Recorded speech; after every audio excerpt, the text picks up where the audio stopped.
صوبائی وزیر تعلیم میاں مجتبیٰ شجاع الرحمان کی رہائش گاہ پر مسلم لیگ نون کے قائد کی آمد کے سلسلے میں انتخابی جلسے کا انعقاد کیا گیا۔ اس موقع پر این اے 123 سے مسلم لیگ نون کے امیدوار پرویز ملک نے خطاب کرتے ہوئے کہا کہ ماضی میں اس حلقے سے منتخب ہونے والے سیاستدانوں نے حلقے کے مسائل پر کوئی توجہ نہیں دی۔ انہوں نے کہا کہ یہ حلقہ مسلم لیگ نون کے قائد میاں نواز شریف کے دل کے بہت قریب ہے اور وہ جب بھی الیکشن میں حصہ لیں گے ان کا انتخابی حلقہ یہی ہوگا۔ وہ دفعہ دوسرے حلقوں میں بھی رہ چکا ہوں، مگر میں نے یہاں ایک منفرد چیز دیکھی کہ یہاں جو محبت ہے، یہاں جو میاں نواز شریف کے لیے چاہت ہے، اس کی میں سمجھتا ہوں ایک سمندر کی طرح ایک وسعت بہت حد تک یہاں موجود ہے۔ مجھے یہ ڈیوٹی یہ بھی دی گئی تھی، میں نے اکثر آپ کو انفرادی طور پہ کہا کہ میاں صاحب نے یہ کہا کہ کچھ وجوہات کی وجہ سے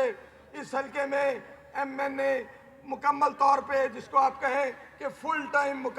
ایم این اے نہیں دستیاب ہوا پچھلے کچھ سالوں سے۔ جلسے سے خطاب کرتے ہوئے میاں نواز شریف نے کہا کہ جرنیلوں نے ہمیشہ اپنے پیشے اور فوج سے بے وفائی، جبکہ مفاد پرست سیاستدانوں نے وزارتوں کے حصول کے لیے جرنیلوں کی چوکھٹ پر سلامی دی ہے۔ انہوں نے کہا کہ ہم نے ضلع وطنی کے دوران بھی وطن واپس آنے کے لیے کوشش کی، مگر ہمیں زبردستی سعودی عرب واپس بھیج دیا گیا۔ جرنیلوں نے اپنے پیشے سے بے وفائی کی، جرنیلوں نے اپنی فوج کے ساتھ بے وفائی کی، اور بے وفائی کر کے انہوں نے سیاست کے اندر جا کے قدم رکھا جس کی قانون اور آئین اجازت نہیں دیتا تھا۔ پاکستان کے اندر سیاستدانوں نے ایسے جرنیلوں کی چوکھٹ پہ جا کے سلامی دی جن سے ان کو امید تھی کہ ہمیں شاید کوئی وزارت مل جائے گی، ہمیں یہ خیرات میں کوئی وزارت دے دیں گے، کوئی مشاورت دے دیں گے، اور خیرات میں ہمیں کچھ کرسی مل جائے گی، کوئی تھوڑی بہت کوئی ہمیں جھنڈا ہماری کار پہ لگ جائے گا۔ کتنے دکھ اور افسوس کی بات ہے کہ صرف ایک چھوٹی سی وزارت کے لیے، ایک چھوٹی سی مشاورت کے لیے، ایک مشیر بننے کے لیے، چھوٹا سا عہدہ قبول کرنے کے لیے وہ اپنے ضمیر کو بیچ دیتے ہیں، اپنی وفاؤں کو بیچ دیتے ہیں، اپنی غیرت کا سودا کرتے ہیں۔ مسلم لیگ نون کے قائد میاں نواز شریف نے کہا کہ صدر زرداری نے میرے پرخلوص معاہدے کی لاج نہیں رکھی۔ انہوں نے کہا کہ میں نے کبھی اپنی ذات کے لیے کسی عہدے کا تقاضا نہیں کیا۔ زرداری صاحب کے ساتھ میں نے بڑے خلوص کے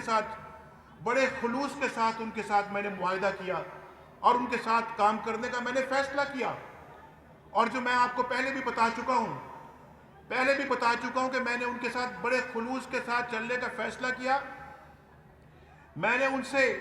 کسی قسم کا عہدہ نہیں مانگا۔ میاں نواز شریف نے کہا کہ مشرف نے اپنے 8 سالہ دور آمریت، جبکہ موجودہ حکومت نے اپنے 2 سالہ جمہوری دور اقتدار میں عوام کے لیے کوئی خاطر خواہ اقدام نہیں اٹھایا۔ میاں نواز شریف نے کہا کہ عوام جھوٹے اور منافق سیاستدانوں کو پسند نہیں کرتے، اس لیے ایسے تمام لوگوں کو اب خاموش ہو جانا چاہیے۔ جمہوریت کے بغیر یہ گاڑی چل نہیں سکتی، یہ سب کو سمجھ لینا چاہیے، لیکن جمہوریت جو ہے وہ تبھی کامیاب ہوگی کہ ایک حکومت آتی ہے تو وہ عوام کو ان کے حقوق پہنچائے، انصاف کرے، انصاف پہ مبنی سارے فیصلے ہوں، میرٹ پہ مبنی سارے فیصلے ہوں، اور حکومت کرپشن میں ملوث نہ ہو، حکومت بلکہ کرپشن کو ختم کرے۔ جو پچھلے 60 سالوں سے کرپشن کا کینسر جو پھیل چکا ہے اس کی سرجری ہونی چاہیے، تب جا کے میں سمجھتا ہوں کہ عوام کا اعتماد جمہوریت میں پیدا ہوگا۔ جلسے سے اراکین اسمبلی میاں مرغوب احمد، میاں مجتبیٰ شجاع الرحمان، چودھری شہباز احمد، وسیم قادر اور راحیلہ خادم حسین سمیت دیگر رہنماؤں نے بھی خطاب کیا۔ کیمرہ ٹیم کے ساتھ ذیشان بخش، سٹی 42، NA 123۔